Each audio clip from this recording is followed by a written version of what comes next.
क्या करेगी? ಕೆಲವು ದಿನಗಳಲ್ಲಿ ಕರ್ನಾಟಕ ರಾಜ್ಯದಲ್ಲಿ ಕಾಂಗ್ರೆಸ್ ಪಕ್ಷದ ಸರ್ಕಾರ ಬರಲಿದೆ. ಕಾಂಗ್ರೆಸ್ ಪಕ್ಷದ ಸರ್ಕಾರ ಬಂದ ನಂತರ ಕರ್ನಾಟಕ ರಾಜ್ಯದ ಯುವಕರಿಗೆ, ಮಹಿಳೆಯರಿಗೆ ಮತ್ತು ರೈತರಿಗೆ ಯಾವ ಕಾರ್ಯಕ್ರಮಗಳು ಹಾಕೊಳ್ತಾರೆ ಅನ್ನೋದನ್ನ ತಮ್ಮ ಮುಂದೆ ಹೇಳಲಿಕ್ಕೆ ಇಚ್ಛೆ ಬೀಳ್ತೇನೆ. हिमाचल में चुनाव हुआ, पहले छत्तीसगढ़, मध्य प्रदेश, राजस्थान में चुनाव हुआ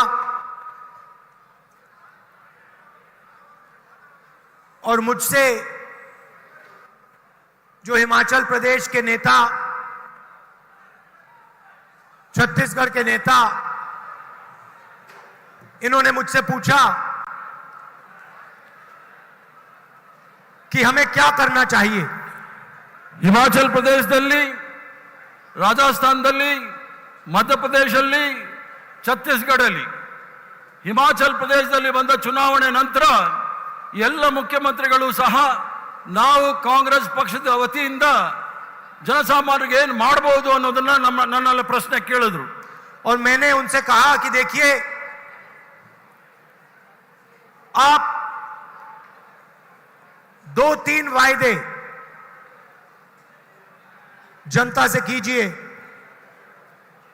और जिस दिन आपकी सरकार बने, पहली कैबिनेट मीटिंग में उन वायदों को आप पूरा करके दिखाइए. ನಾನು ಅವರಿಗೆ ಬಹಳ ಸ್ಪಷ್ಟವಾಗಿ ಹೇಳಿದೆ, ತಾವು ಸರ್ಕಾರ ಬಂದಿದೆ, ತಾವು 2-3 ಭರವಸೆಗಳನ್ನ ಬಹಳ ಸ್ಪಷ್ಟವಾಗಿ ತಮ್ಮ ಜನತೆಗೆ ಕೊಡಬೇಕು. ಅದನ್ನ ಸರ್ಕಾರ ಬಂದ ನಂತರವೇ ಅದನ್ನ ತಕ್ಷಣವೇ ಜಾರಿಗೆ ಮಾಡಬೇಕು ಅಂತ ಹೇಳಿ ನಾನು ಅವರಲ್ಲಿ ಹೇಳಿದೆ. वायदों में 6 महीने, 1 साल, 2 साल नहीं लगने चाहिए. जो बड़े वायदे हैं उनको पहले ही दिन सरकार को पूरा कर देना चाहिए. ಭರವಸೆ ಕೊಟ್ಟ ನಂತರ ಆ ಭರವಸೆಯನ್ನು ಈಡೇರಿಸಲು 3 ತಿಂಗಳು 6 ತಿಂಗಳು ಆಗಬಾರ್ದು. ಸರ್ಕಾರ ಬಂದ ತಕ್ಷಣವೇ ಏನು 3 ಮುಖ್ಯವಾದ ಪ್ರಮುಖವಾದ ಭರವಸೆಯನ್ನು ಕೊಟ್ಟಿದ್ದೀರಿ ಅದನ್ನ ಅನುಷ್ಠಾನಕ್ಕೆ ತರಬೇಕು ಅಂತ ಹೇಳಿ ನಾನು ಅವರಲ್ಲಿ ವಿನಂತಿ ಮಾಡಿದೆ. और यही मैं कर्नाटक के कांग्रेस पार्टी के नेताओं से कहना चाहता हूं. ಅದೇ ವಿಚಾರವನ್ನು ಸಹ ನಾವು ಕರ್ನಾಟಕ ರಾಜ್ಯದ ಪ್ರತಿಯೊಬ್ಬ ನಾಯಕರಿಗೂ ಸಹ ಅದೇ ವಿಚಾರವನ್ನು ಸಹ ನಾನು ಹೇಳ್ತಾ ಇದ್ದೇನೆ. हमने कर्नाटक की जनता से 4 वायदे किए हैं. ನಾವು ಕರ್ನಾಟಕದ ಜನತೆಗೆ 4 ಭರವಸೆಗಳನ್ನು ಕೊಟ್ಟಿದ್ದೇವೆ. गृह ज्योति 200 यूनिट मुफ्त में बिजली हर परिवार को. ಗೃಹ ಜ್ಯೋತಿ ಅದರಲ್ಲಿ 200 ಯೂನಿಟ್ ಉಚಿತವಾದ ವಿದ್ಯುತ್ ಶಕ್ತಿಯನ್ನು ಕೊಡ್ತಕ್ಕಂಥದ್ದು ಪ್ರತಿಯೊಂದು ಕುಟುಂಬಕ್ಕೆ. गृह लक्ष्मी 2000 रुपए हर महीने महिलाओं को. ಗೃಹಲಕ್ಷ್ಮಿ ಯೋಜನೆ ಪ್ರತಿಯೊಬ್ಬ ಕುಟುಂಬದ ಮಹಿಳೆ ಯಜಮಾನಿಗೆ 2000 ರೂಪಾಯಿ ಕೊಡ್ತಕ್ಕಂಥ ಕಾರ್ಯಕ್ರಮ.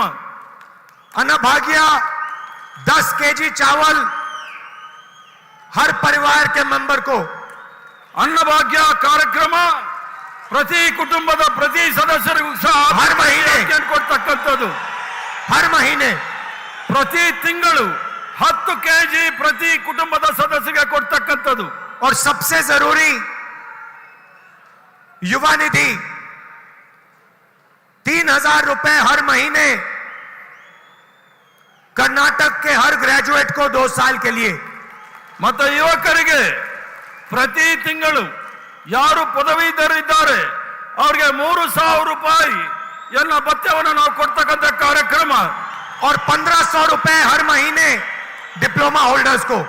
1500 ರೂಪಾಯಿಯನ್ನ ಏನು ಡಿಪ್ಲೊಮಾ ಪದವೀಧರರಿದ್ದಾರೆ ಅವರಿಗೆ ಪ್ರತಿ ತಿಂಗಳು 1500 ರೂಪಾಯಿ ಕೊಡ್ತಕ್ಕಂಥದ್ದು.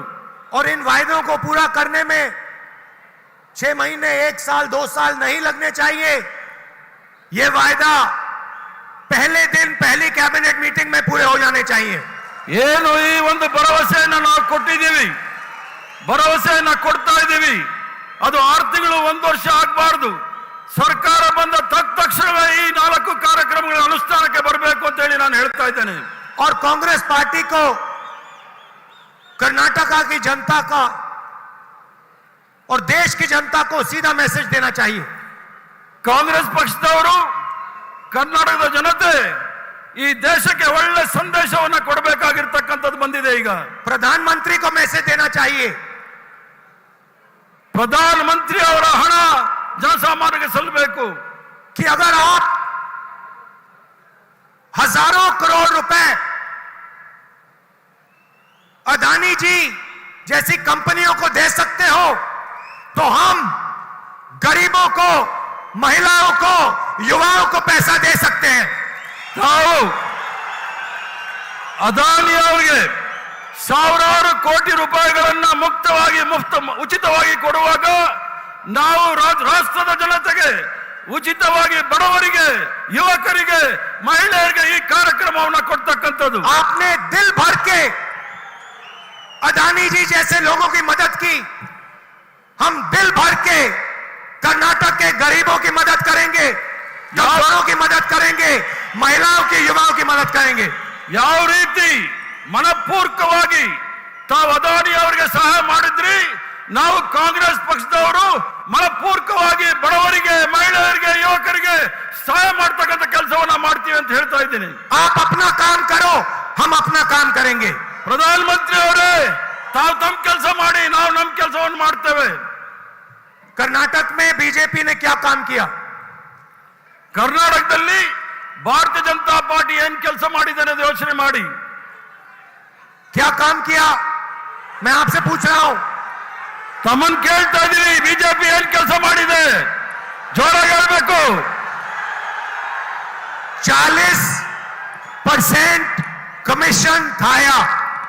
ಕರ್ನಾಟಕದಲ್ಲಿ ಆಗಿರ್ತಕ್ಕಂಥದ್ದು 40% ಕಮಿಷನ್ ಅಲ್ಲಿ ಬಿಟ್ಟರೆ ಬೇರೆ ಏನು ಮಾಡಿ काम करवाने के लिए बीजेपी की सरकार ने कर्नाटक की जनता, कर्नाटक के युवाओं, कर्नाटक के महिलाओं से पैसा चोरी किया. ಭಾರತೀಯ ಜನತಾ ಪಾರ್ಟಿಯ ಸರ್ಕಾರ ಕರ್ನಾಟಕದಲ್ಲಿ ಬಡವರ, ಯುವಕರ, ಮಹಿಳೆಯರ ಹಣವನ್ನ ಕಳ್ಳತನ ಮಾಡಿದ್ದಾರೆ ಅನ್ನೋದು ಕಿಚ್ಚೆ ಬೀಳ್ತೇನೆ. जो भी इन्होंने किया 40% कमीशन इन्होंने लिया. ಏನೇ ಕೆಲಸ ಮಾಡಿದ್ರೂ ಸಹ ಅದರಲ್ಲಿ 40% ಲಂಚ ಹೊಡೆದಿರ್ತಾರೆ ಅನ್ನೋದನ್ನ ಸಾಬೀತಾಗಿದೆ. ये सिर्फ मैं नहीं कह रहा हूं, ಇದು ನಾನು ಹೇಳ್ತಾ ಇಲ್ಲ. कॉन्ट्रैक्टर एसोसिएशन ने हिंदुस्तान के प्रधानमंत्री को चिट्ठी लिखी और कहा कि कर्नाटका में 40% कमीशन लिया जा रहा है. ಇದು ನಾನು ಹೇಳ್ತಕ್ಕಂಥದ್ದಲ್ಲ. ಕರ್ನಾಟಕ ರಾಜ್ಯದ PWD ಕಾಂಟ್ರಾಕ್ಟ್ ಅಸೋಸಿಯೇಷನ್ ನ ಅಧ್ಯಕ್ಷರು ಪ್ರಧಾನಮಂತ್ರಿಗೆ ಪತ್ರದ ಮೂಲಕ ತಿಳಿಸಿದ್ದಾರೆ, ಭಾರತೀಯ ಜನತಾ ಪಾರ್ಟಿಯ ಸರ್ಕಾರ 40% ಕಮಿಷನ್ ಹೊಡಿತಾ ಇದೆ ಅಂತ ಹೇಳಿ. प्रधानमंत्री ने आज तक चिट्ठी का जवाब नहीं दिया. ಪ್ರಧಾನಮಂತ್ರಿ ಅವರು ಇಲ್ಲಿಯವರೆಗೂ ಸಹ ಆ ಪತ್ರಕ್ಕೆ ಯಾವುದೇ ರೀತಿಯ ಉತ್ತರವನ್ನು ಕೊಟ್ಟಿಲ್ಲ. चिट्ठी का जवाब ना देने का मतलब कि प्रधानमंत्री ने यह बात मान ली कि 40% कमीशन कर्नाटका में लिया जाता है. ಪತ್ರಕ್ಕೆ ಉತ್ತರ ಕೊಡದೇ ಇರತಕ್ಕಂಥ ವಿಚಾರದಲ್ಲಿ ಅದರ ಅರ್ಥ ತಾವು ಸಹ 40% ಭ್ರಷ್ಟಾಚಾರದಲ್ಲಿ ಭಾಗಿಯಾಗಿದ್ದಾರೆ ಅನ್ನೋದನ್ನ ತಾವು ಹೇಳ್ತಾ ಇದ್ದೀರಿ. स्कैम्स की लिस्ट है. स्कूल एसोसिएशन ने चिट्ठी लिखी, पुलिस सब इंस्पेक्टर स्कैम हुआ, 80 लाख रिश्वत ली गई. ಹಗರಣದ ಸರಮಾಲೆ ಇದೆ. ಟೀಚರ್ಸ್ ನೇಮಕಾತಿಯಲ್ಲಿ, ಪೊಲೀಸ್ ನೇಮಕಾತಿಯಲ್ಲಿ ಎಲ್ಲದರಲ್ಲೂ ಸಹ ಭ್ರಷ್ಟಾಚಾರ ತುಳುಕ್ತಾ ಇದೆ. Assistant professor job scam, engineer job scam, assistant professor ಅವರ ನೇಮಕಾತಿ ಹಗರಣ ಮತ್ತು ಅಸಿಸ್ಟೆಂಟ್ ಇಂಜಿನಿಯರ್ ನೇಮಕಾತಿ ಹಗರಣ, ये सब आपने सहा है. ಇವೆಲ್ಲವೂ ಸಹ ತಮ್ಮ ಕಣ್ಣು ಮುಂದೆ ಇದೆ. और जब मैंने ये बात पार्लियामेंट में रखी, जब मैंने अदानी जी के बारे में प्रधानमंत्री से सवाल पूछे, ನಾನು ಈ ವಿಚಾರವನ್ನ ಪಾರ್ಲಿಮೆಂಟ್ ಅಲ್ಲಿ ಮಂಡಿಸಿದಾಗ, ಅದಾನಿ ವಿಚಾರದಲ್ಲಿ ನಾವು ಈ ಪ್ರಶ್ನೆಯನ್ನು ಕೇಳಿದಾಗ ಪಾರ್ಲಿಮೆಂಟ್ ಅಲ್ಲಿ पहले मेरा माइक ऑफ कर दिया गया. ನನ್ನ ಪ್ರಶ್ನೆ ಕೇಳುವ ಮೊದಲೇ ನನ್ನ ಮೈಕ್ ಆಫ್ ಮಾಡಿದ್ರು. मैंने क्या पूछा? ನಾನು ಏನ್ ಕೇಳಿದೆ ಅಂತ ತಿಳ್ಕೊಳ್ಳಿ. प्रधानमंत्री जी, आपका अदानी जी से क्या रिश्ता है? ನಾನು ಕೇಳಿದಿಷ್ಟೇ, ಪ್ರಧಾನ ಮಂತ್ರಿಗಳೇ ನಿಮಗೆ ಮತ್ತು ಅದಾನಿಗೆ ಯಾವ ಸಂಬಂಧ ಇದೆ ಅಂತ ಕೇಳಿದೆ ಅಂತ ಹೇಳಿದೆ. मैंने पार्लियामेंट में एक फोटो दिखाई पार्लियामेंट जिसमें नरेंद्र मोदी अदानी जी के हवाई जहाज में रिलैक्स करते हुए दिखते हैं.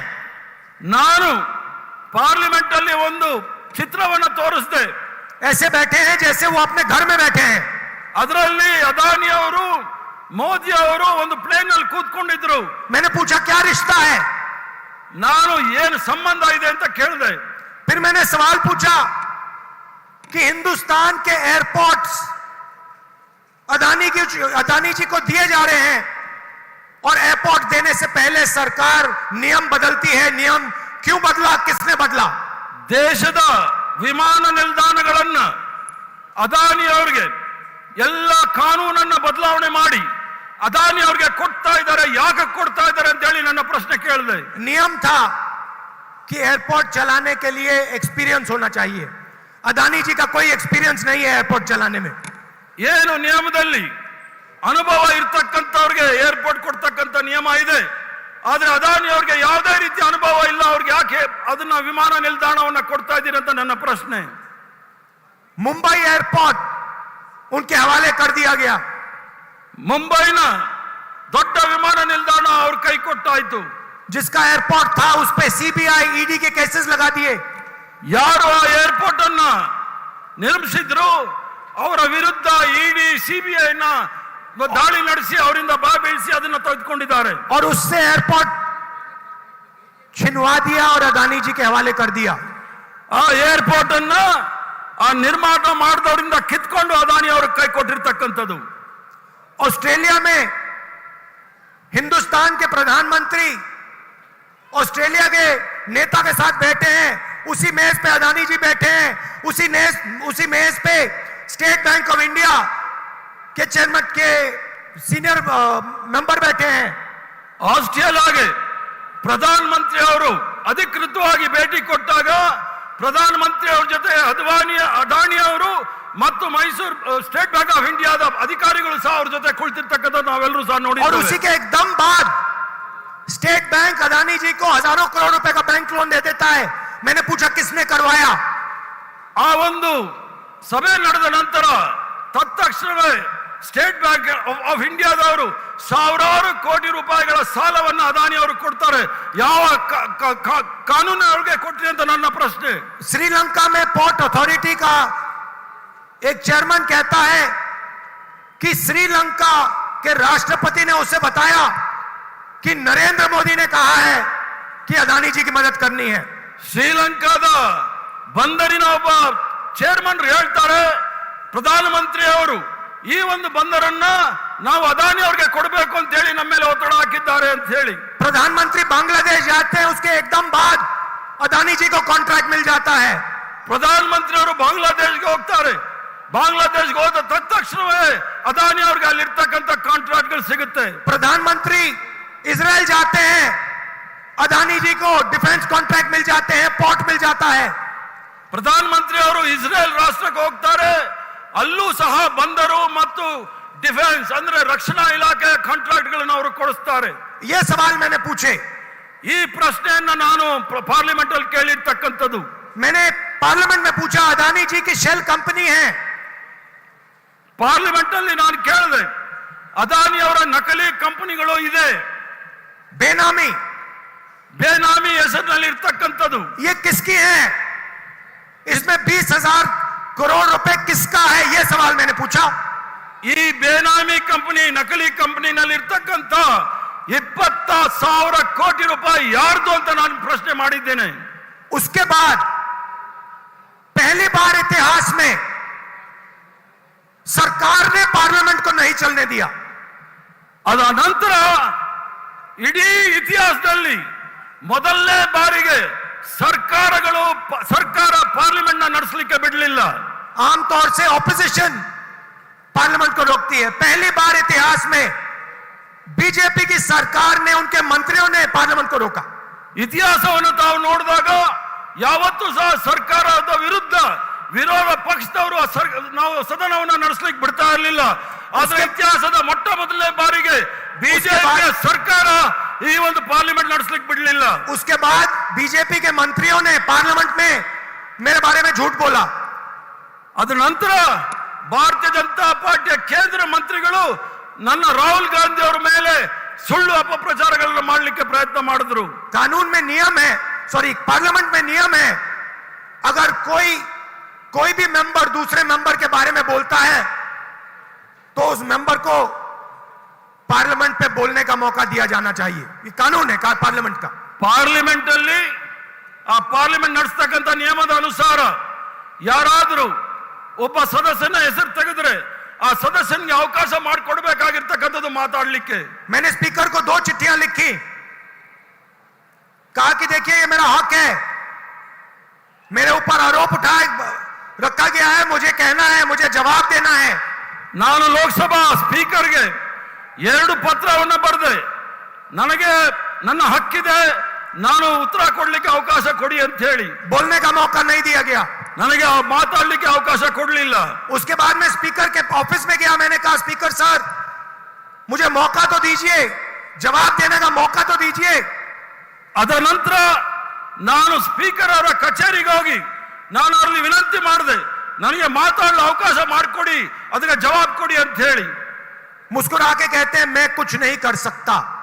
ಮುಗುಳು ನಕ್ಕೊಂಡು ಸ್ಪೀಕರ್ ಸಾಹೇಬರು ನಾನೇನು ಮಾಡಕ್ಕಾಗೋದಿಲ್ಲ ಅಂತ ಉತ್ತರ आइए ಕೊಟ್ಟರು. मेरे साथ चाय पिएजिए, मैं आपको समझा दूंगा. ನಾವು ನನ್ನ ಜೊತೆ ಟೀ ಕುಡೀರಿ, ಆವಾಗ ನಿಮಗೆ ನಾನು ಅದನ್ನ ಆ ವಿಚಾರದಲ್ಲಿ ನಾನು ಬಗೆಹರಿಸ್ತೀನಿ ಅಂತ ಹೇಳಿ. मैंने उनसे कहा स्पीकर सर आप तो स्पीकर हैं, आप पार्लियामेंट के स्पीकर हैं, जो भी आप करना चाहते हो पार्लियामेंट में आप कर सकते हो, आप अपना काम क्यों नहीं कर रहे हो? ತಾವು ಲೋಕಸಭೆಯ ಸ್ಪೀಕರ್, ತಾವು ಏನು ಬೇಕಾದರೂ ಪಾರ್ಲಿಮೆಂಟ್ ಅಲ್ಲಿ ನಡೆಸಬಹುದು, ತಮ್ಮ ಅಧಿಕಾರವನ್ನು ಚಲಾಯಿಸಬೇಕು, ಆದ್ರೆ ತಾವು ಮಾಡ್ತಾ ಇಲ್ಲ. मुस्कुरा के मेरी ओर देखते हैं, ಪುನಃ ಮುಗುಳು ನಕ್ಕೊಂಡು ನನ್ನ ಕಡೆ ನೋಡ್ತಾ ಇದ್ದಾರೆ. उसके बाद वहां नहीं रुके, वो नहीं चाहते हैं कि मैं पार्लियामेंट में अदानी जी की बात रखूं, वो डरते हैं. ಅಲ್ಲಿಗೆ ಅದು ನಿಲ್ಲಿಲ್ಲ. ಅವರು ನನ್ನಲ್ಲಿ ನಿರೀಕ್ಷೆ ಮಾಡ್ತಾರೆ ನಾನು ಅದಾನಿ ವಿಚಾರವನ್ನ ಪಾರ್ಲಿಮೆಂಟ್ ಅಲ್ಲಿ ಮಾತಾಡಬಾರ್ದು ಅಂತ ಹೇಳಿ. ಯಾಕಂದ್ರೆ ಅದಾನಿ ವಿಚಾರ ತೆಗೆದ್ರೆ ಅವರು ಬಾ ಬೀಳ್ತಾ ಇದ್ದಾರೆ. उसके बाद मुझे पार्लियामेंट से डिस्क्वालीफाई कर दिया. ಅದಾದ ನಂತರ ನನ್ನನ್ನ ಲೋಕಸಭಾ ಸದಸ್ಯತ್ವದಿಂದ ನನ್ನನ್ನು ಬರ್ಖಾಸ್ ಮಾಡ್ತಾರೆ, ಅನರ್ಹರಾಗಿ ಮಾಡ್ತಾ ಇರ್ತಕ್ಕಂಥದ್ದು ನಾವು ನೋಡಿದ್ದೇವೆ. ये सोचते हैं कि पार्लियामेंट से मुझे हटाकर धमकाकर डरा देंगे. ಇವರು ಭಾರತೀಯ ಜನತಾ ಪಾರ್ಟಿಯವರು ಯೋಚನೆ ಮಾಡಬಹುದು, ನನ್ನನ್ನು ಪಾರ್ಲಿಮೆಂಟ್ ಇಂದ ಅನರ್ಹ ಮಾಡಿ ನನಗೆ ಭಯ ಬೀಳಿಸೋ ಪ್ರಯತ್ನ ಮಾಡಿದ್ರೆ ನಾನೇನಾದ್ರೂ ಬಗ್ತೀನಿ ಅಂತ ಹೇಳಿ. मैं नहीं डरता इनसे, ನಾನು ಇದಕ್ಕೆಲ್ಲ ಭಯ ಬೀಳೋನಲ್ಲ. मैं फिर से दोहराता हूं, प्रधानमंत्री जी आपका अदानी जी के साथ क्या रिश्ता है, और ये 20,000 करोड़ रुपए जो शेल कंपनीज में है वो किसके हैं? ये जो बेनामी पैसा है वो किसका है और कहां से आया? ನಾನು ಪುನಃ ಉಚ್ಚಾರಣೆ ಮಾಡ್ತೇನೆ, ಪುನರುಚ್ಚಾರ ಮಾಡ್ತೀನಿ. ಪ್ರಧಾನಮಂತ್ರಿ ಅವರೇ, ನರೇಂದ್ರ ಮೋದಿ ಅವರೇ, ಈ ಅದಾನಿ ಅವರ ನಕಲಿ ಕಂಪನಿಗಳಲ್ಲಿ ಇರ್ತಕ್ಕಂಥ 20,000 ಕೋಟಿ ಎಲ್ಲಿಂದ ಬಂತು ಅಂತ ನಾನು ಈಗಲೂ ಪ್ರಶ್ನೆ ಮಾಡ್ತೀನಿ, ಮುಂದೆನೂ ಪ್ರಶ್ನೆ ಮಾಡ್ತೇನೆ. और जब तक इसका जवाब नहीं मिलेगा तब तक मैं नहीं रुकने वाला हूं. ನನಗೆ ಎಲ್ಲಿ ತನಕ ಈ ವಿಚಾರದಲ್ಲಿ ಉತ್ತರ ಸಿಗೋದಿಲ್ಲ ಅಲ್ಲಿ ತನಕ ನನ್ನ ಹೋರಾಟ ಮುಂದುವರಿಯುತ್ತೆ ಅನ್ನೋದು ಹೇಳ್ತಾ ಇದ್ದೇನೆ. मुझे डिस्क्वालीफाई कर दो, जेल में डाल दो, कुछ भी कर दो, कोई फर्क नहीं पड़ता. ನನ್ನನ್ನು ಅನರ್ಹ ಮಾಡು, ಜೈಲ್ಗೆ ಹಾಕು, ನನಗೇನು ವ್ಯತ್ಯಾಸ ಆಗೋದಿಲ್ಲ ಈ ಹೋರಾಟದಲ್ಲಿ. अदानी जी एक चिन्ह है, ಅದಾನಿ ಅವರು ಒಂದು ಮಾದರಿ ಆಗಿದ್ದಾರೆ ಮೋದಿ ಅವರಿಗೆ. करप्शन के एक चिन्ह है, ಭ್ರಷ್ಟಾಚಾರದ ಒಂದು ಮಾದರಿ. 21वीं सदी में एक व्यक्ति हिंदुस्तान का पूरा इंफ्रास्ट्रक्चर, एयरपोर्ट, पोर्ट, सड़क, सारा का सारा उठा ले जाता है। 21ನೇ ಶತಮಾನದ ಇತಿಹಾಸ ಕೇವಲ ಒಬ್ಬ ಮನುಷ್ಯ ಭಾರತ ದೇಶದ ಮೂಲಭೂತ ಸೌಕರ್ಯಗಳನ್ನೆಲ್ಲರೂ ಸಹ ಏರ್ಪೋರ್ಟ್ ಇರಬಹುದು, ಬಂದರ್ ಇರಬಹುದು, ಎಲ್ಲರೂ ಸಹ ಒಬ್ಬರ ಕೈಯಲ್ಲಿದೆ। हजारों करोड़ रुपए धन जादू से उनकी कंपनी में आ जाता है। ಸಾವಿರಾರು ಕೋಟಿ ರೂಪಾಯಿಗಳು ಯಾವುದೋ ಒಂದು ಮಂತ್ರಜಾಲ ರೀತಿಯಲ್ಲಿ ಎಲ್ಲ ಅವರ ಅಕೌಂಟ್ಗೆ ಬರ್ತಾ ಇದೆ। सबसे जरूरी इंफ्रास्ट्रक्चर, डिफेंस इंफ्रास्ट्रक्चर की कंपनी में चाइना का एक डायरेक्टर बैठा है। ಬಹಳ ಪ್ರಮುಖವಾದ ಗಂಭೀರವಾದ ಒಂದು ಇಲಾಖೆಯಲ್ಲಿ, ರಕ್ಷಣಾ ಇಲಾಖೆಯಲ್ಲಿ ಇವತ್ತು ಚೈನಾದ ಒಬ್ಬರು ಡೈರೆಕ್ಟರ್ ಅಲ್ಲಿ ಬಂದು ಕುತ್ಕೊಂಡಿದ್ದಾರೆ। अदानी जी की शेल कंपनी में चाइना का डायरेक्टर है, बात समझिए। ಅದಾನಿ ಅವರ ನಕಲಿ ಕಂಪನಿಗಳಲ್ಲಿ ಚೈನಾದ ಡೈರೆಕ್ಟರ್ ಇದ್ದಾರೆ ಅನ್ನೋದನ್ನು ನಾನು ಮುಂದೆ ಹೇಳಲಿಕ್ಕೆ ಇಚ್ಛೆ ಬೀಳ್ತೇನೆ। कोई इन्वेस्टिगेशन नहीं हो रहा, ಆ ವಿಚಾರದಲ್ಲಿ ಯಾವುದೇ ರೀತಿಯ ತನಿಖೆ ನಡೀತಾ ಇಲ್ಲ। अदानी जी डिफेंस में काम करते हैं, कोई इन्वेस्टिगेशन नहीं हो रहा कि भैया आपकी कंपनी में चाइना का डायरेक्टर कैसे बैठा हुआ है, ये है कौन, किसने बैठाया इसको, क्यों बैठाया। ಅದಾನಿ ಅವರ ಕಂಪನಿಗಳಲ್ಲಿ ಚೈನಾದ ಡೈರೆಕ್ಟರ್ ಇರ್ತಕ್ಕಂಥದನ್ನ ಯಾಕೆ ಅಲ್ಲಿ ಕೂರಿಸ್ಕೊಂಡಿದ್ದೀರಾ, ಯಾಕೆ ಡೈರೆಕ್ಟರ್ ಮಾಡಿದ್ದೀರಾ ಅಂತ ಹೇಳಿ ಯಾರು ಸಹ ಉತ್ತರ ಕೊಡ್ತಾ ಇಲ್ಲ।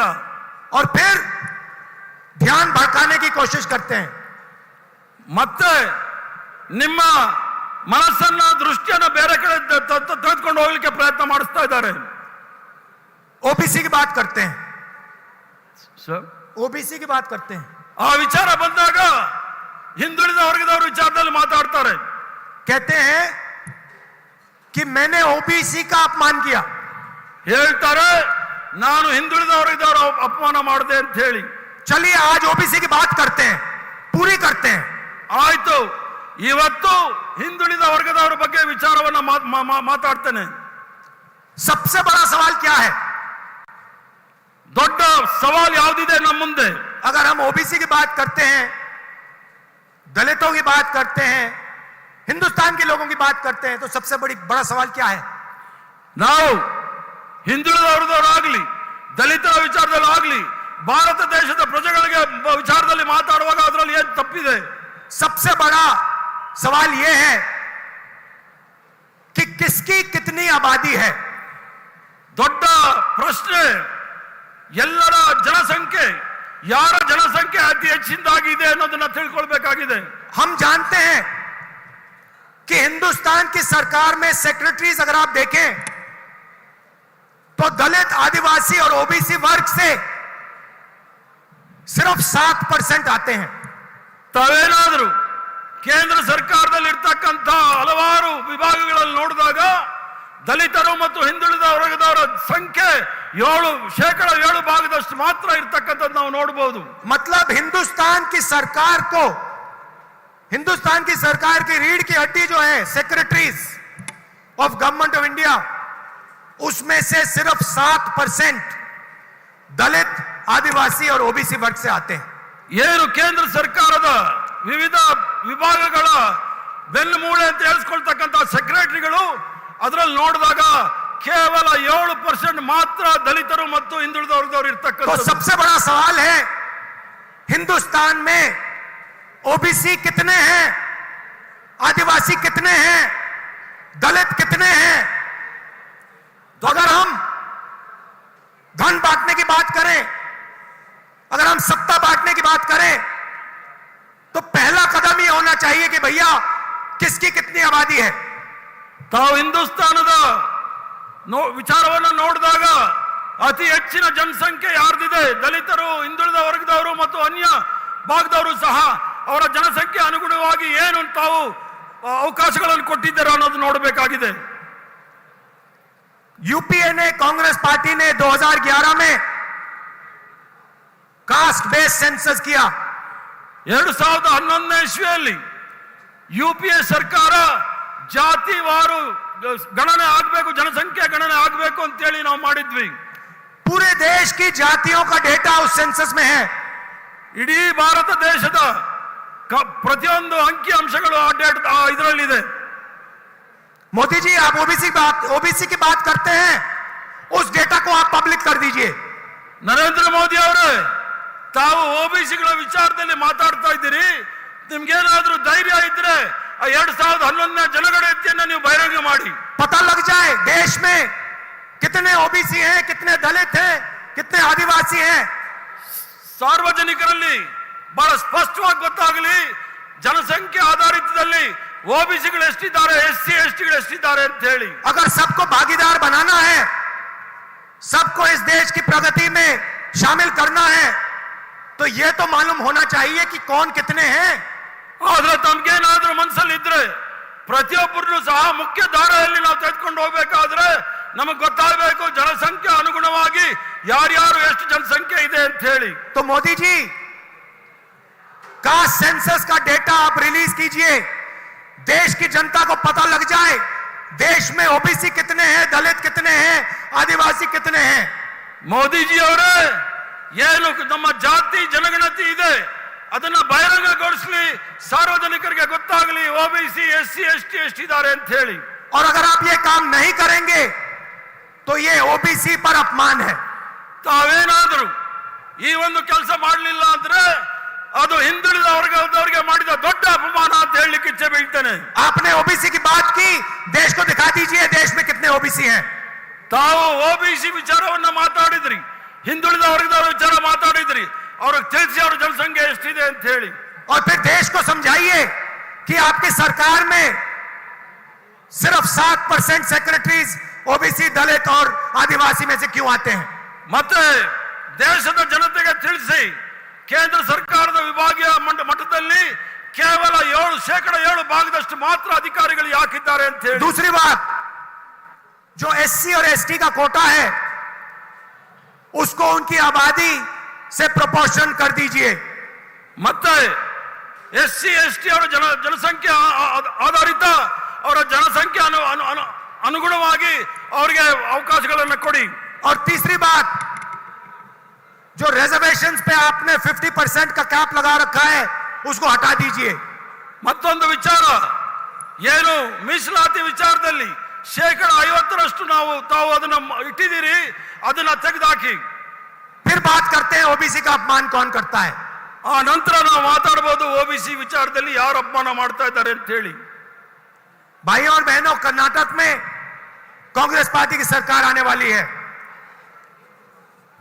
ಅಕ್ಕ ತಂಗಿಯರೇ, ಕರ್ನಾಟಕ ರಾಜ್ಯದಲ್ಲಿ ಕಾಂಗ್ರೆಸ್ ಪಕ್ಷದ ಸರ್ಕಾರ ಬರಲಿದೆ. प्रधानमंत्री जी सिर्फ अदानी जी जैसे लोगों की मदद करते हैं. ಪ್ರಧಾನ ಮಂತ್ರಿ ಅವರು ಕೇವಲ ಅದಾನಿ ಅಂತ ಅವರಿಗೆ ಸಹಾಯ ಮಾಡಲಿಕ್ಕೆ ಮುಂದೆ ಬರ್ತಾ ಇದ್ದಾರೆ. कांग्रेस पार्टी कर्नाटका के किसानों, मजदूरों और छोटे व्यापारियों की मदद करेगी. ಕಾಂಗ್ರೆಸ್ ಪಕ್ಷ ಅಧಿಕಾರಕ್ಕೆ ಬಂದ್ರೆ ನಾವು ರೈತರು, ಕಾರ್ಮಿಕರು ಮತ್ತು ಸಣ್ಣ ಉದ್ಯಮಿದಾರರಿಗೆ ಸಹಾಯವನ್ನು ಮಾಡ್ತೇವೆ. मोदी जी ने बैंकों के दरवाजे अरबपतियों के लिए खोले हैं. हम बैंक के दरवाजे किसानों के लिए, मजदूरों के लिए, छोटे दुकानदारों के लिए, छोटे व्यापारियों के लिए खोलेंगे. ಮೋದಿ ಅವರು ಬ್ಯಾಂಕ್ಗಳ ಬಾಗಿಲನ್ನು ಕೇವಲ ಉದ್ಯಮಪತಿಗಳು, ಕರೋಡ್ಪತಿಗಳಿಗೆ ಕೊಟ್ಟಿದ್ದಾರೆ. ನಾವು ಅಧಿಕಾರಕ್ಕೆ ಬಂದ್ರೆ ಬಡವರಿಗೆ, ರೈತರಿಗೆ, ಕಾರ್ಮಿಕರಿಗೆ, ಕೂಲಿ ಕೆಲಸಗಾರರಿಗೆ ನಾವು ಬ್ಯಾಂಕ್ದ ಬಾಗಿಲನ್ನು ತೆಗೆದುತ್ತೇವೆ. और कर्नाटका की सरकार, कांग्रेस पार्टी कर्नाटका की सरकार गरीबों की सरकार, किसानों, मजदूरों और छोटे व्यापारियों की सरकार बनाएगी. ಕರ್ನಾಟಕದಲ್ಲಿ ಕಾಂಗ್ರೆಸ್ ಸರ್ಕಾರ ಆದಾಗ ಅದು ರೈತರ, ಕಾರ್ಮಿಕರ ಮತ್ತು ಸಣ್ಣ ಉದ್ಯಮಿದಾರರ ಸರ್ಕಾರ ಆಗುತ್ತೆ ಅಂತ ಹೇಳಿ ನಾನು ಹೇಳಲಿಕ್ಕೆ ಇಚ್ಛೆ ಬೀಳ್ತೇನೆ. मुझे बहुत खुशी हो रही है कि कांग्रेस पार्टी कर्नाटक में एक होकर लड़ रही है. ಬಹಳ ಸಂತೋಷ ವಿಚಾರ ಏನು ಅಂದ್ರೆ ಕರ್ನಾಟಕ ರಾಜ್ಯದಲ್ಲಿ ಕಾಂಗ್ರೆಸ್ ಪಕ್ಷ ಒಗ್ಗಟ್ಟಾಗಿ ಹೋರಾಟ ಮಾಡ್ತಾ ಇದೆ ಅಂತಕ್ಕಂಥ ವಿಚಾರ. भाइयों और बहनों, पूरी मेजॉरिटी से कांग्रेस पार्टी को यहां जिताना है. ಅಕ್ಕ ತಂಗಿಯರೇ ಮತ್ತು ಅಣ್ಣ ತಮ್ಮಂದಿರೇ, ಸಂಪೂರ್ಣ ಬಹುಮತದಿಂದ ಕಾಂಗ್ರೆಸ್ ಪಕ್ಷವನ್ನ ಆರಿಸ್ಕರಿಸಲಿ ಅಂತ ಹೇಳಿ ತಮ್ಮಲ್ಲಿ ವಿನಂತಿ ಮಾಡ್ತಾ एक ಇದ್ದೇನೆ. बात याद रखिए, बीजेपी की पूरी कोशिश होगी कि वो 40% कमीशन वाले पैसे से सरकार को तोड़ने की कोशिश करें. ಒಂದು ಗಮನದಲ್ಲಿ ಇಟ್ಕೊಳ್ಳಿ, ಭಾರತೀಯ ಜನತಾ ಪಾರ್ಟಿ ಸರ್ವ ಪ್ರಯತ್ನ ಮಾಡುತ್ತೆ 40% ಕಮಿಷನ್ ಏನ್ ದುಡ್ಡು ಹೊಡೆದಿದ್ದಾರೆ ಅದನ್ನ ಸರ್ಕಾರವನ್ನ ಬೀಳಿಸಲಿಕ್ಕೆ ಪ್ರಯತ್ನ ಮಾಡ್ತಾರೆ. जो पैसा आपसे चोरी किया उसी का प्रयोग करके फिर से आपकी सरकार चोरी करने की कोशिश करेंगे. ಏನು ತಮ್ಮ ಹಣವನ್ನ ಕಳ್ತನ ಮಾಡಿದ್ದಾರೆ ಅದೇ ಕಳ್ಳ ಹಣದಲ್ಲಿ ನಿಮ್ಮ ಸರ್ಕಾರವನ್ನ ಕೆಡಲಿಕ್ಕೆ ಪ್ರಯತ್ನ ಮಾಡ್ತಾರೆ. इसलिए सबसे जरूरी बात कम से कम 150 सीटें कांग्रेस को जीतनी चाहिए. इसलिए ಬಹಳ ಪ್ರಮುಖವಾದ ವಿಚಾರ ಕಾಂಗ್ರೆಸ್ ಪಕ್ಷ 150 ಸೀಟ್ಗಳನ್ನು ಗೆಲ್ಲಿಸಬೇಕು. इनको कोई भ्रष्टाचार का मौका नहीं देना है. ಭಾರತೀಯ ಜನತಾ ಪಾರ್ಟಿ ಅವರಿಗೆ ಯಾವುದೇ ರೀತಿಯ ಭ್ರಷ್ಟಾಚಾರ ಮಾಡಲಿಕ್ಕೆ ಅವಕಾಶ ಕೊಡಬೇಡಿ. आप सबका दिल से बहुत बहुत धन्यवाद. और जो हमारे कार्यकर्ता हैं कांग्रेस पार्टी के बब्बर शेर हैं, आप निकलिए, जनता के बीच में जाइए और 150 सीटें यहां जितवाइए. धन्यवाद. ತಮ್ಮೆಲ್ಲರಿಗೂ ಸಹ ಧನ್ಯವಾದಗಳು. ಕಾಂಗ್ರೆಸ್ ಪಕ್ಷದ ಹುಲಿಗಳು ಏನಿದ್ದೀರಿ ನೀವೆಲ್ಲರೂ ಸಹ ಸಾರ್ವಜನಿಕರ ಮಧ್ಯೆ ಹೋರಾಟ, ಬಿಜೆಪಿ ವಿರುದ್ಧ ಹೋರಾಟ ಮಾಡಿ ಅಂತ ಹೇಳಿ ನಾನು ಮಾತು ಮುಗಿಸ್ತೇನೆ. ನಮಸ್ಕಾರ, ಧನ್ಯವಾದಗಳು.